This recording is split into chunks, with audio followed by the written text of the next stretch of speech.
Imagine waking up one morning and realizing the money in your bank account, the cash in your pocket, the numbers you've been trained to chase, none of it means what you thought. Imagine that the system designed to reassure you starts to hesitate, then falter, then crumble. Imagine that every promise wrapped in official language begins to feel like a negotiation with reality rather than a guarantee. Stay with me until the end, because today we're not asking whether money can die. We're asking what survives when it does, and how you can position yourself to be among the few who don't just make it through, but come out stronger on the other side. If you want more great Angry Guy content, like, share, and subscribe. That's how we keep this message moving, cut through the noise, and build a community of people who think clearly and act decisively. And if you're serious about protecting and safeguarding your assets, about growing your wealth with confidence, then check out Angry's Crypto Academy. Learn how to buy, sell, and trade crypto properly, how to build resilient strategies, and how to position for autonomy in a world that's increasingly volatile. The Academy is linked in the description of the video, so go check it out now. Now, let's begin. When money dies, the obituary is never written in real time. It's written in hindsight, after the damage is done, after the institutions have explained what happened, using complex words that sound like inevitability, but on the ground, it's always simple. Trust evaporates, the story breaks, people start moving, prices change faster than paychecks. And the system that taught you stability starts asking you for patience. Money dies when trust dies. And trust dies when people who promise certainty start delivering excuses. We've seen this movie across centuries, across continents, across political systems and eras. The first act always begins with denial. The second act is confusion. The third act is consolidation. And the epilogue is brutal honesty. The people with real value, assets and skills, mobility, networks make it through. Everyone else gets a history lesson. Look at Rome. The silver denarius didn't die because silver lost its shine. It died because it stopped being silver. Once rulers discovered they could stretch their political lifespan by stretching the coin's composition, they did it again and again, each time with more confidence, each time with less accountability. People still called it silver, but value doesn't respond to labels. It responds to reality. And when reality diverges from language, value does what value always does. It leaves. Weimar Germany is the textbook example, not because it was the worst inflation of all time, but because the friction between ordinary life and monetary chaos became part of the culture. People got paid and ran out the door to spend money immediately, knowing that waiting even hours meant less value. That's not an economy, that's the survival in motion. When the price signal disintegrates, normal disappears. What survives is what people can use, trade, or trust without permission. Lebanon showed another angle. The banks didn't collapse like buildings in an earthquake. They simply stopped being banks. Doors were locked. Withdrawal limits appeared like emergency barricades, and the promise that your money was your money became conditional. When money dies, sometimes it doesn't stop breathing, it stops being accessible. That's a quiet death, but just as lethal. Argentina reminds us that slow death is still death. When inflation is no longer a headline but a routine, people adapt in ways that look rational only in the context of dysfunction. They spend fast, they price ahead, they hoard hard assets, they use dollars if they can. They upgrade their mental model from savings to survival. The lesson is not that Argentina is unstable, it's that the human mind will conform to instability when stability refuses to show up. And then you have moments that look like the system tripping on its own shoelaces. A bank that seemed fine until everyone asked the same question at the same time. A guarantee that looked real until the speed of information made it obsolete. Confidence is not a constant, it's a crowd behavior. Money is a crowd behavior too. When crowds move, markets move. When crowds panic, systems panic. That's not a judgment, it's a design feature. If you build trust on narratives rather than fundamentals, you don't get to complain when narratives change them. And so we ask the question clearly: when money dies, only what survives? And the answer, always, is real value. Real value is not an opinion. Real value is not brandings. Real value is not a promise written on letterhead. Real value is what people will trade for under pressure. It's food, it's water, it's shelter, it's energy, it's mobility, it's skills, it's trust at the human level, it's assets that don't need the system's permission to exist, it's tools, it's land, it's precious metals, it's crypto custody when done correctly, not as a speculation, but as a sovereignty layer. It's the relationships that outlast headlines. It's the clarity to act while others hesitate. You are not powerless in this. You are not forced to be a spectator. You can separate narratives from fundamentals. You can reposition. You can reduce exposure to fragility. You can expand your range of options. You can build redundancy like it's a sport, because in a system that breaks unpredictably, redundancy is not paranoia, it's competence. Start with a simple mindset shift. Money is a tool, not a belief. If you treat money like a belief, you will be disappointed. If you treat money like a tool, you will be adaptable. Tools have limits. Tools need maintenance. Tools require context. Money is just a proxy for value within a given system. When the system changes, the proxy changes, value does not. That's why people who hold real value survive. They don't worship the tool, they use it. And when the tool fails, they switch tools. What are your tools? Cash is a tool. Banks are tools. Payment networks are tools. Crypto wallets are tools. Precious metals are tools. Land is a tool. Skills are tools. Relationships are tools. Every tool serves a function within a scenario. The mistake is thinking one tool covers every scenario. It doesn't. Build a toolkit. Cash is immediate, but vulnerable to inflation. Banks enable transactions, but risk gating in a crisis. Payment networks are efficient, but require permission. Metals store value physically, but require custody discipline. Land produces and shelters, but demands maintenance and taxes. Skills produce income across systems, relationships extend reach and reduce friction. Crypto extends sovereignty if you do custody correctly, but requires operational clarity and discipline. No single tool gives you full autonomy. Combined tools create resilience. Let's break resilience into layers. Layer one, liquidity, the ability to move, transact, and respond quickly. That includes cash on hand, access to networks, and custody setups you control. Layer two, hard assets, things that hold value even when numbers don't. Metals, land, energy equipment, durable goods, tools. Layer three, income skills, high utility skills that translate across economic conditions. Think repair, construction, communication, sales, logistics, security, media production, and problem solving. Layer four, networks, people you can call, trust, and trade with. Layer five, mobility, the capacity to relocate, pivot, and adapt. Layer six, knowledge, the clarity to make decisions under uncertainty without waiting for permission or consensus. If you build these layers, money can wobble without collapsing your life. If you don't, the system's decisions become your decisions. That's the difference between autonomy and dependency. That's the difference between surviving and being replaced. Now, let's pivot from history lessons to personal posture. Ask yourself direct questions. How many of your daily assumptions rely on a single point of failure?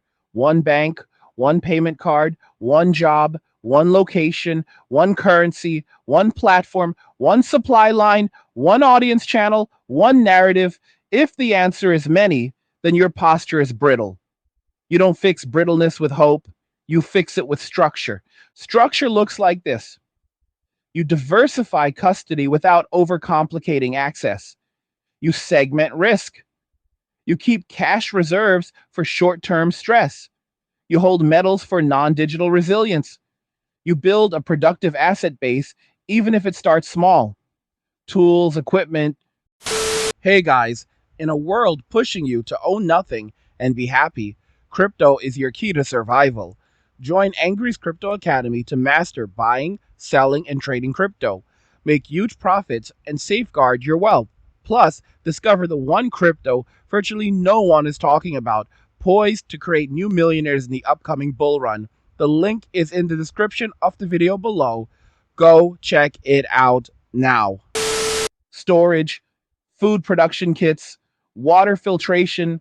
You learn a skill that generates income independently of your employer or a single platform. You build relationships based on value exchange, not just proximity. You document procedures for your own systems, passwords, wallets, backups, redundancies. You test your plan and you refine it. If you're thinking this sounds like work, good. It is. It's the work of autonomy. The system sells convenience because convenience reduces your autonomy. Convenience makes you forget how to do things yourself. Convenience pushes everything through gateways where someone else sets the rules.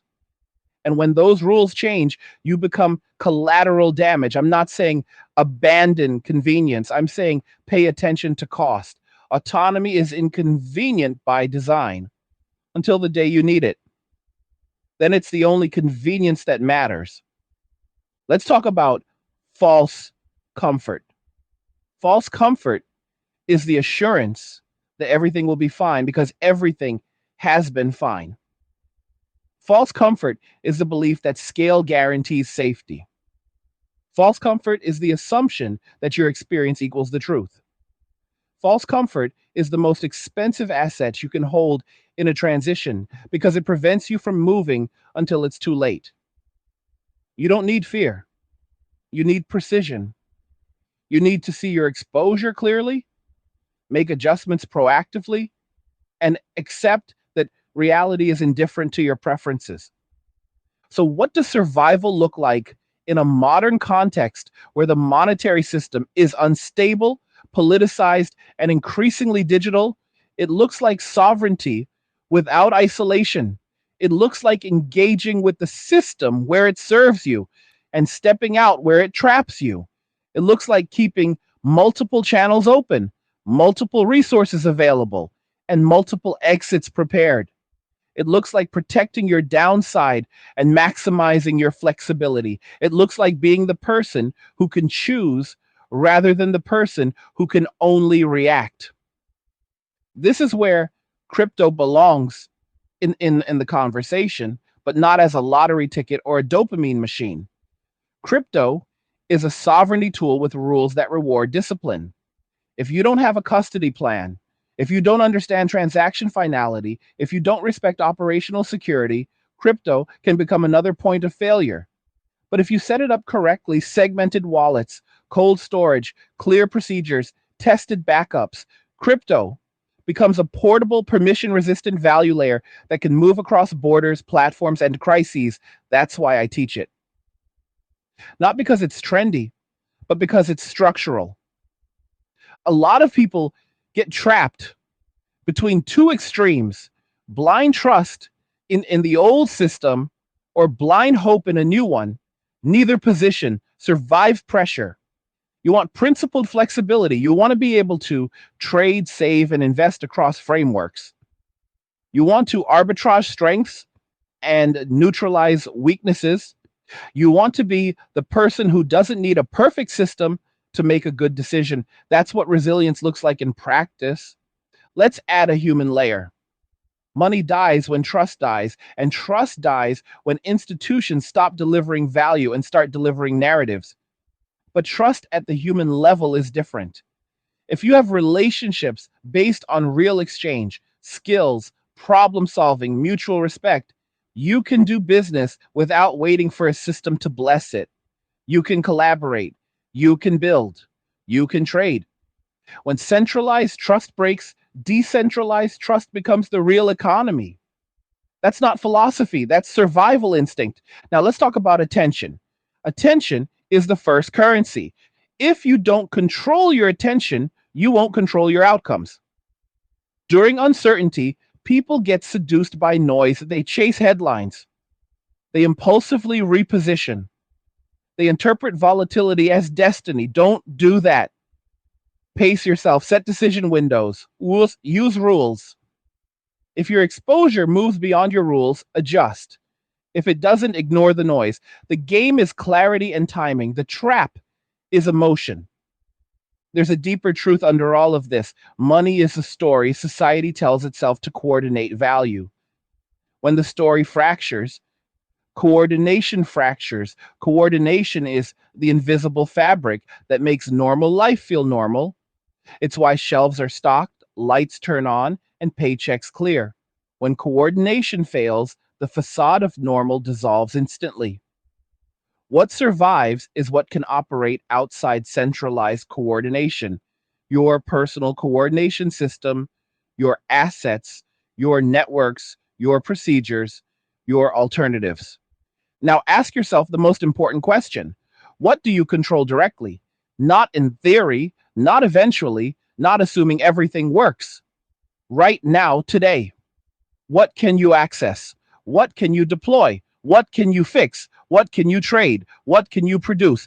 That inventory is your survival index. If your survival index is shallow, your exposure is deep. Build the index. Here's a short, practical framework you can run today. Inventory your liquidity, cash, accessible funds, crypto you control. Inventory your hard assets, metals, tools, equipment, land, supplies. Inventory your skills. Top 3 skills that produce value under pressure. Inventory your networks. Top 5 people you can call for mutual support and exchange. Inventory your mobility. How fast can you relocate and what can you take with you? Inventory your knowledge. What procedures have you documented so you don't rely on memory? If any category feels empty, start filling it, not all at once, methodically. Small, consistent steps create large, durable outcomes. Let's address the resistance you might feel. Maybe you're thinking, this is too much, too dramatic, too inconvenient. That's fine. Keep your life simple. But understand the cost of ignoring structural risk. The world is changing faster than conventional advice admits. Systems are becoming more centralized in enforcement and more brittle in delivery.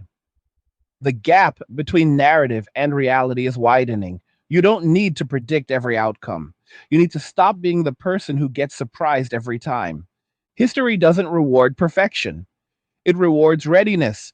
People who were ready in Rome and kept their silver and land. People who were ready in Weimar had assets and connections. People who were ready in Lebanon had dollars, metals, or exile strategies. People who were ready in Argentina have hard assets, dollars, and networks. People who are ready now will have multiple liquidity layers, hard assets, income skills, mobility, and custody discipline. It's not mysterious, it's measurable. Let's talk about fear. Fear is a bad strategist. Fear tells you to overreact or freeze. Neither is useful. Replace fear with posture. Posture is practical confidence. Posture says, I know what I hold. I know my exposures. I have contingencies. I can act under pressure. Posture removes panic. Panic happens when you discover reality at the speed of crisis. Posture prepares you to meet reality at the speed of clarity. And you'll hear people argue that collapse narratives are irresponsible, that the system is stable, that safeguards exist. Sure, safeguards exist, systems are stable until they aren't. That's not cynicism, it's the pattern. Responsible thinking acknowledges both the strength of systems and their limits. If you hold nothing but faith in safeguards, you have no plan. If you hold nothing but contempt for systems, you have no leverage. Balance it, use the system. Don't worship it. Let me give you a specific scenario you can visualize. Imagine supply chain friction spikes for 3 months. Prices rise, certain items become scarce, Payment networks experience intermittent outages. Banks implement withdrawal thresholds. What happens to your life? If your answer is, I'll wait it out, that's not a plan. A plan looks like cash buffer, accessible crypto, metals for trade if needed, food and water supplies for a month, energy backups, a communication network, and the skill to negotiate with neighbors and local businesses. Will you need all of it? Maybe not. Will you be glad you have it? Absolutely. Another scenario: regulatory shocks reduce liquidity in certain markets, triggering volatility and freezing access to platforms you rely on for income. What's your move? If you have cross platform skills, segmented audiences, and alternative channels, you pivot. If all your income flows through one gateway, you choke. Don't let that be you. Build redundancy in your revenue streams, build portability in your content, build direct relationships with your audience. That's not optional anymore. That's structural security. There's also the psychological component. When systems tremble, people look for leaders, not titles, leaders. People who can speak clearly, make decisions, and model action. Be that person in your circle. You don't need to shout. You need to organize. You don't need to predict. You need to coordinate. Leadership in uncertainty is a competitive advantage. It attracts resources. It builds trust. It creates momentum. You become a node of stability in a chaotic network, and nodes of stability survive. Now we revisit the core idea. When money dies, only this survives. What is this? It's the combination of real assets, real skills, real networks, and real sovereignty. It's the layered, calm, disciplined approach to structuring your life so that you don't beg a system to save you. It's the refusal to be fragile. It's the insistence on being valuable in any environment. It's the mindset of the builder, the merchant, the communicator, the problem solver. It's the posture of someone who knows that the future won't be handed out neatly, it will be negotiated. You don't need to fix the world to fix your posture. You don't need permission to set up your custody. You don't need validation to build skill. You don't need applause to buy metals or tools. You don't need a trend to plant a garden, store food, or learn how to repair. The smallest steps you take today accumulate into the largest advantages you will ever hold. Value compounds, discipline compounds, clarity compounds. When the system wobbles, compounded value doesn't panic, it performs. I'll make this as direct as possible. Your job is to identify where your dependence exceeds your resilience and reverse that ratio. If you depend on one system, one currency, one platform, one employer, one bank, one narrative, you're a hostage. If you build resilience across assets, skills, networks, and mobility, you become an operator. The world rewards operators. During calm, operators grow. During chaos, operators survive. After chaos, operators lead. This is not about becoming a doomsday caricature. It's about becoming the adult in the room. Adults take responsibility for exposure. Adults prepare without performance. Adults act before they're forced. Adults understand that uncertainty is not an insult. It's the condition under which real decisions are made. If you're waiting for someone to fix the world for you, you're volunteering to be the last person to know when the rules change. Don't do that. Don't be last. Be ready. If this message feels intense, good. Intensity is the antidote to complacency. But understand, intensity without structure is noise. Build the structure. Small holds, clean procedures, clear priorities, real timelines, tested backups, trusted contacts, consistent habits. The structure is boring by design. That's how you know it works. Drama is for people who ignored structure. Calm is for people who built it. Let's return to the human core of this. You protect your family not by being paranoid, but by being prepared. You protect your freedom not by yelling at institutions, but by reducing your need for them in a crisis. You protect your wealth not by worshiping a number, but by owning real value and knowing how to use it. When money dies, people discover the difference between price and worth. Price is what the system says something is. Worth is what people will exchange for under pressure. Live by worth, not price. There's a final point I want you to sit with. The future is not guaranteed to the comfortable or the clever. It's guaranteed to the discipline scales. It makes the small strong. It makes the strong durable. It makes the durable valuable. If you're disciplined, you become predictable to yourself. You know you'll do what you said you'll do. In a world where everything feels unpredictable, being predictable to yourself is a superpower. Pause here and evaluate yourself honestly. Where do you need to be more disciplined? Asset allocation, skill practice, procedure documentation, relationship maintenance, physical readiness, content and audience building. Choose one category and build a habit you won't break. The habit is the guarantee. The result is a consequence. If everything I've said resonates, act now, not tomorrow, not after the next headline, not when someone gives you permission. Now, start with the simplest move you can execute today. Buy food storage, set up a backup wallet. Move a small amount into cold storage and test your restoration procedure. Document your passwords and store them securely. Call 2 people and offer value. Learn one repair skill. Store water. Buy a tool and learn it.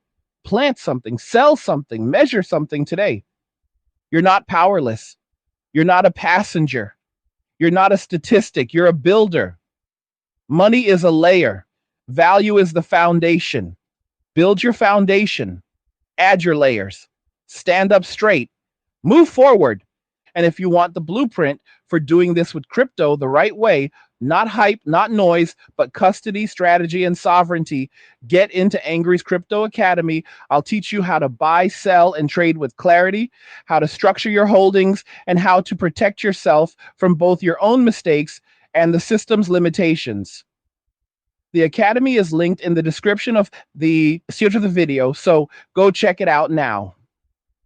Before we close, lock in the core principle. Trust systems where they earn it, exit systems where they don't, hold assets with intrinsic value, build skills with market utility, maintain networks with real reciprocity, create mobility in your life, document procedures, test your plan, iterate. When money dies, you won't die with it. You'll pivot, you'll trade, you'll build, you'll lead. Now, I want to hear from you.